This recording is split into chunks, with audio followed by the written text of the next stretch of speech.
Assalamualaikum warahmatullahi wabarakatuh. Bismillahirrahmanirrahim. Alhamdulillahi rabbil alamin, wassalatu wassalamu ala asyrafil anbiya'i wal mursalin wa ala alihi wa sahbihi ajma'in. Subhanaka la ilma lana illa ma 'allamtana innaka antal alimul hakim. Wa la hawla wa la quwwata illa billahil aliyyil azim. Saya dah pergi ke muka surat 215. Kita baca sekali lagi ayat. A'udzu billahi minasy syaithanir rajim. Bismillahirrahmanirrahim.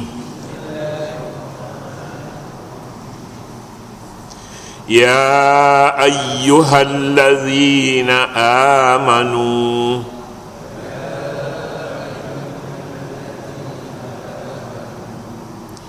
كتب عليكم الصيام كما كتب على الذين من قبلكم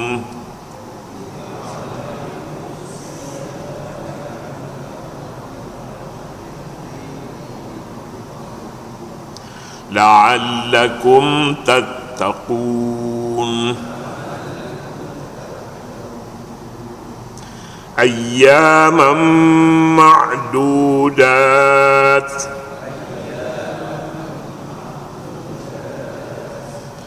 فمن كان منكم مريضا أو على سفر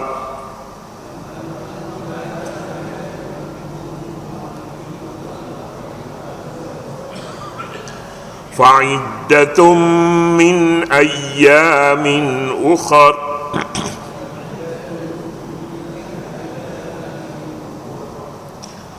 وعلى الذين يطيقونه فدية طعام مسكين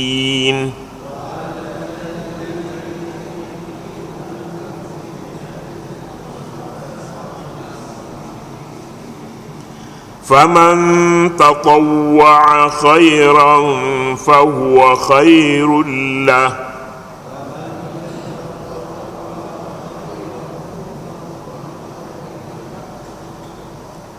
وأن تصوموا خير لكم إن كنتم تعلمون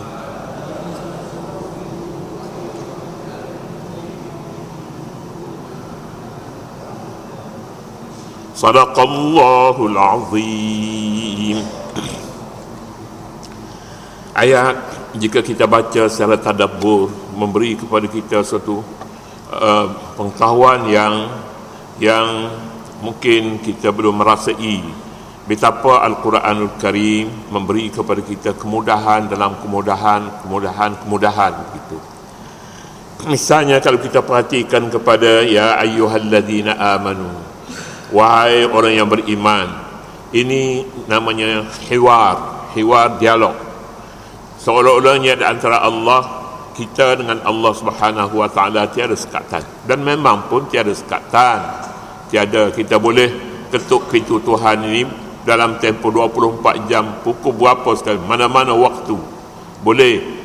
Tapi bila diseru ya ayyuhalladzina amanu, hati kita perlu jawab, ya saya di sini. Ya ayyuhalladzina amanu, ya saya orang mukmin, saya berada di sini. Apa hajat Tuan? Itu maknanya hati dengan sendirinya mesti diberikan ruang ini waktu membaca. Ya ayyuhalladzina amanu, Quran berada bersama dengan kita. Wahai orang yang beriman, jawablah, saya di sini, ya saya di sini. Labbaik labbaik ya Allah, ya saya berada di sini. Kemudian kutiba alaikumus siyam, satu kewajipan diwajibkan ke atas kamu puasa, satu tanggungjawab.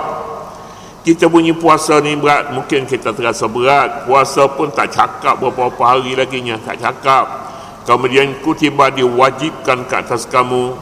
Bagi orang yang baru memeluk Islam, tentunya lah dia merasakan satu perkara yang baru dibebankan ke atasnya. Demikian juga budak-budak, anak-anak yang baru taklif, baru masuk usia balik, satu beban dikenakan ke atasnya jika sebelum ini dia tidak diajar berpuasa. Satu beban. Kutiba alaikumus siyam, bukan perkara yang sunat, bukan perkara yang tidak terserah kepada orang yang tertentu untuk memikirkan berapa hari, berapa lama, bagaimana, tidak dinyatakan. Kutiba alaikum kama kutiba alal ladzina min qablikum, sebagaimana diwajibkan ke atas orang sebelum kamu. Rasa kita lega. Kalau penyakit itu kita kongsi dengan beberapa orang, berkongsi. Orang tu puasa, semua orang puasa keliling kita. Kita tentunya merasa tak senang kalau tak puasa.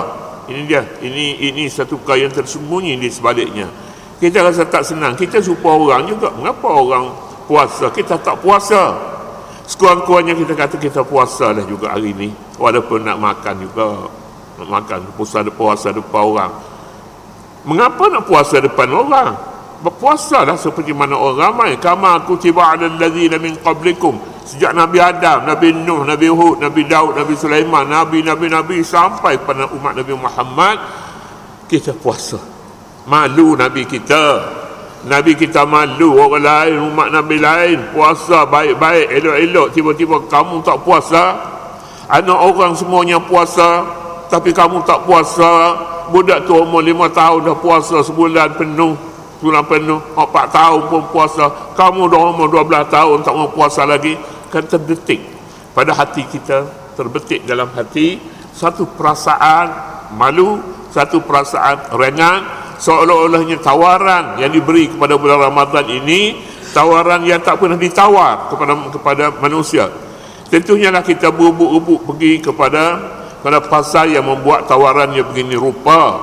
Kama kutiba 'alal ladzina min qablikum la'allakum tattaqun, supaya kamu bertakwa, supaya kamu dapat memelihara diri, pelihara rohani kita, kamu bertakwa. Ya, satu lagi rahmat ini rangsangan daripada Tuhan yang memanggil kita atas nama orang mukmin. Kalau kita berpersatuan, kita pakai di rencana persatuan apa, persatuan bulan sabit merah, persatuan macam-macam. Ini persatuan orang mukmin pergi ke mana-mana pun dia akan tunjuk dia iman dia tidak akan malu kepada sesiapa pun. Kalau dia berbangga dengan Islam itu, dia akan tunjuk rencana dia sekurang-kurangnya. Ya, la'allakum tattaqun. Kemudian diberi pulanya potongan harga ayyaman ma'dudat, beberapa hari yang boleh dibilang. Berapa bulan dibilang? Boleh dibilang. Setahun boleh bilang 360 hari. Sebulan boleh bilang, 2 bulan boleh bilang, sampai 12 bulan boleh bilang, 2 tahun boleh bilang lagi hari. Wah, kalau macam tu ringan. Ya, inilah dia kewajipan yang diberi oleh Allah Subhanahu wa taala. Rumah Allah dibina di atas kemaafan, di atas murah hati. Rumah Allah mabniyun 'alal musafahah, murah hati. Tawaran yang begitu rupa. Wah, ini tadabbur. Kita memerlukan bacaan Al-Quran ini secara tadabbur, mana kita memerhatikan apa cakap Allah Subhanahu wa taala. Dia seru nama kita jawab. Dia beri kepada kitanya satu tanggungjawab. Kita jawab tanggungjawab itu. Dan dia beri kemudahan, banyak kemudahan pula selepas itu. Namanya rahmah. Ini namanya hiwar ma'allah. Dialog bersama Tuhan. Dialog dengan Tuhan.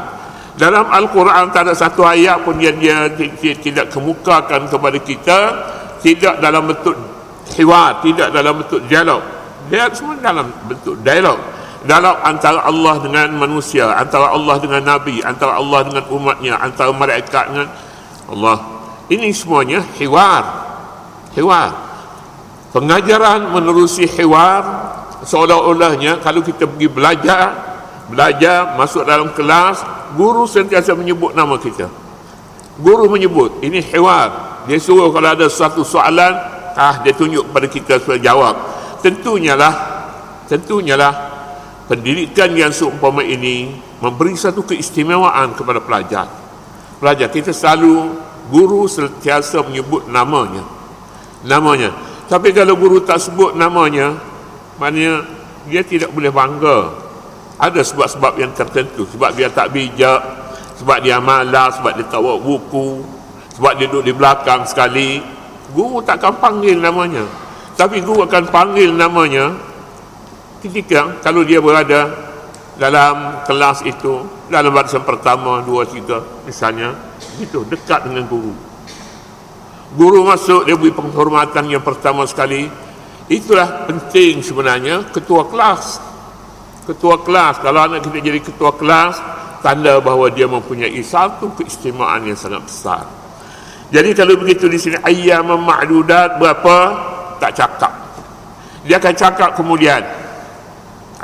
kemudian. Sekarang simpan dulu beberapa hari tertentu. Simpan, seolah-olahnya kita tertanya-tanya berapa hari, kemudian tiba-tiba diberi kejutan syahrul Ramadan alladzi unzila fihi al-Quran, ayat yang berikutnya. Satu kejutan kita ingatnya setahun, kita ingat 2 tahun kena puasa, tiba-tiba sebulan saja. Oh, kalau macam tu boleh, semuanya boleh, budak-budak boleh puasa. Ini tadabbur.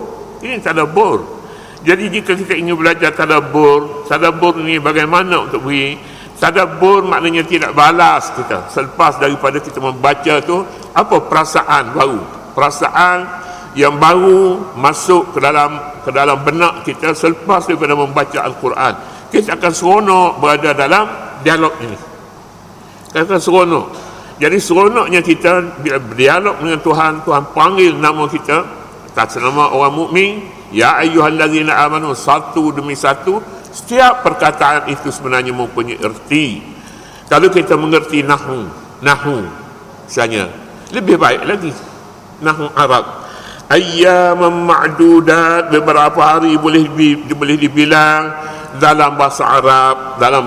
Kalau boleh dibilang itu paling kurangnya 3, dan tidak ada kadar bagi penghabisannya, bagi sebanyak-banyaknya. Ayyaman ma'dudat, 10 tahun, 20 tahun, ayyaman ma'dudat, boleh dibilang. Tambah-tambah pulanya pada hari-hari zaman ini, zaman semuanya boleh kira. Waktu salat 10 tahun akan datang, 20 tahun akan datang, boleh kira hari ini, boleh keluar dia punya takwim untuk 10 tahun terus, boleh macam tu. Tanyalah pakar-pakar falak, pakar-pakar astronomi, maka itu senang saja bagi mereka. Ayyaman ma'dudat. Kalau begitunya kita katanya, kita kadang-kadangnya ada sakit, ada apa pula. Faman kana minkum maridan, sesiapa di antara kamu sakit, tak tentu sakit apa-apa. Kalau kita bagi tentu siapa dia, barang siapa yang sakit itu sakit perut. Siapa kata sakit perut? Siapa dia? Faman kana minkum maridan, siapa dia yang sakit itu, sesiapa yang sakit ini, sakit kudis pun sakit kanser sakit perut sakit, lagi orang tak boleh lapar tu, sakit tak boleh lapar, macam mana nak puasa dia? Sakit tidak ditentukan bentuk sakit ini. Maknanya kalau seorang tu dia tak puasa, orang tanya, tak puasa. Pasal apa? Sakit apa? Sakit kudis. Tak apalah tu. Sakit kudis tak puasa. Quran kata kana minkum maridan. Maridan sakit ni nakirah. Isim nakirah, isim dia ada 2. Ismul ma'rifah. Nama yang sudah dikenali. Ada laginya nakirah yang diumumkan. Maridan nakirah umum ni. Sama ada sakit berat, sakit ringan, sakit apa sekalipun. Kalau sepanjang tahun dia sakit, sekalipun sepanjang tahun dia sakit. Misalnya penyakit tua, kita pun sudah tua. Berjanggut putih dah, tak tua puasa apa lagi. Tak mau puasa. Mungkin boleh. Maknanya ayat ni seolah-olahnya pergi ke situ. Tawaran harga murah. 5 sen 1 bakul. 5 sen 1 bakul. Wah, tak pernah jumpa ni jualan macam ni. Belilah semua sekali lah kalau macam tu. Siapa yang sakit maka dia boleh berbuka. Ini bukan satu tawaran main-main. Tawaran yang sangat berarti kepada jiwa manusia yang mukmin. Aw ala safarin, begitu juga umum, atau musafir, tak kira musafir jauh, musafir dekat. Musafir, kita semuanya tahu musafir. Kalau pergi pasar bukan musafir. Kalau pergi mana ni, kita pergi pasar, kita pergi ada dekat-dekat ni, bukan musafir. Bukan musafir. Kita sekitar Kuala Lumpur ni kita pergi, bukan musafir. Jadi musafir ni jauh, berapa kadar jauh tak kira musafir. Dan ini pendapat ulama juga begitu. Pendapat ulama bukan main-main. Mereka tadabbur, mereka kata safar, semua orang tahu musafir. Keluar negeri yang musafir, balik kampung yang musafir. Kita keluar daripada Kuala Lumpur musafir. Belum tentu lagi boleh balik, tak balik petani, boleh tadi hujan musafir. Fa'iddatum min ayyamin ukhar, maka bilanglah hari lain. Janjilah untuk puasa pada hari lain.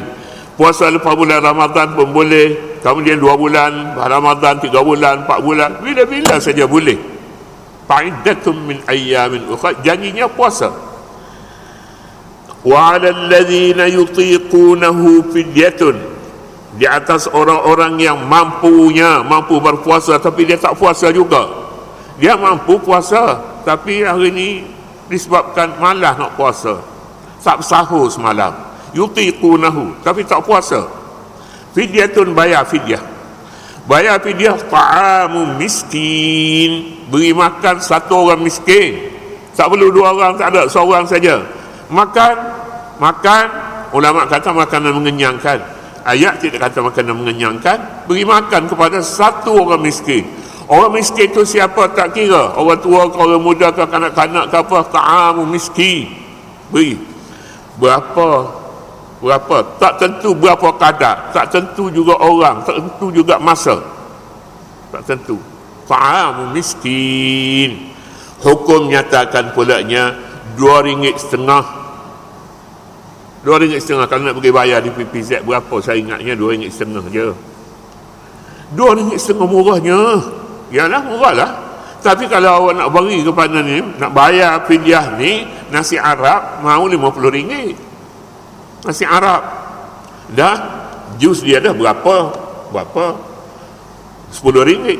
Yalah, minta ayam bakar lagi, ikan percik lagi, makan lagi ni RM50 satu hari. Quran tidak kata RM50. Bayar, beri makan satu orang miskin. Tua muda tak kira, laki-laki perempuan tak kira. Pada awal laki-laki hak makan banyaknya, orang perempuan makan sikit je. Tak kira, beri pada orang perempuan boleh, laki-laki pun boleh. Tengok murahnya, dia punya potongan harga bagi puasa. Ta'amu miskin faman tatawwa'a khairan. Tuan pujuk lagi, sesiapa yang nak buat kebajikan, dia kata murahnya RM2.50 sepinggan. Mana ada jual RM2.50. Nasi satu pinggan pun mau RM7.50, tak masuk air. Itu pun kedai cakung ni saja. Kalau nak masuk kedai sedap baik-baik sikit itu lebih mahal lagi. Ini tak kira mahal, tak kira murah. Makanan seorang miskin, kalau nak buat sunat, khairul lahu, lebih baik baginya. Dia nak bayar lebih, RM50, 100 satu kepala, boleh. Ada orang boleh makan berbuka puasa berapa makanan di hotel yang terpilih, 200-300 satu meja. Inilah buka puasa di sana. Bayarlah, bayar fidyah kata orang puasa 300. Kita kata begitu. Wa antasumu khairul lakum in kuntum ta'lamun. Lagi rangsangan, kamu puasa lebih baik daripada bagi kamu daripada tak puasa nak bayar fidyah. Tak mau puasa lebih baik. Wa antasumu khairul lakum in kuntum ta'lamun, kalau anda tahu, kalau anda reti. Tapi kalau anda tak reti tu, tak puasa, tak semayang, tak apa, rompak-rompak saja bulan puasa pun, Allah. Ada orang macam tu. Yalah, dia boleh baca Quran dengan tujuannya yang lain. Tujuan orang yang tidak beriman, dia baca Quran begitulah. Begitu. Tapi kalau dia beriman, dia perhati satu demi satu. Ini kemurahan yang tidak pernah diberi oleh mana-mana manusia. Kemudahan yang seumpama ini potongan yang harga, kadang-kadangnya dia potong habis harga pokok lagi, ranting habis, semuanya dia potong. Macam tu. Jadi pembacaan secara tadabbur, kalau kita boleh ajar beginilah caranya. Bila kita belajar, letaklah Quran di atas pangku kita, pangku Al-Quran. Jadikan Al-Quran itu sebagai Tok Guru kita sebagai muridnya. Tok Guru ni mengajar kita semua sekali, sewa-sewi dia ajar. Begitulah kalau kita boleh jadikan Al-Quran sebagai rakan, sebagai guru, sebagai pedoman, sebagai semua sekali. InsyaAllah kita akan hidup bahagia, terutama sekali dalam usia-usia yang sudah tua. Dalam usia yang sudah tua, kita mencari kebahagiaan. Di sini kebahagiaannya, kita boleh dapati kebahagiaan yang sebenar-benarnya. Katalah dulu untuk pagi ini. Allah Subhanahu wa ta'ala a'lam. أعوذ بالله من الشيطان الرجيم. بسم الله الرحمن الرحيم. اللهم أرنا الحق حقا وارزقنا اتباعه وأرنا الباطل باطلا وارزقنا اجتنابه. ربنا ظلمنا أنفسنا وإن لم تغفر لنا وترحمنا لنكونن من الخاسرين. وصلى الله على النبي الأمي وعلى آله وصحبه وسلم والحمد لله رب العالمين.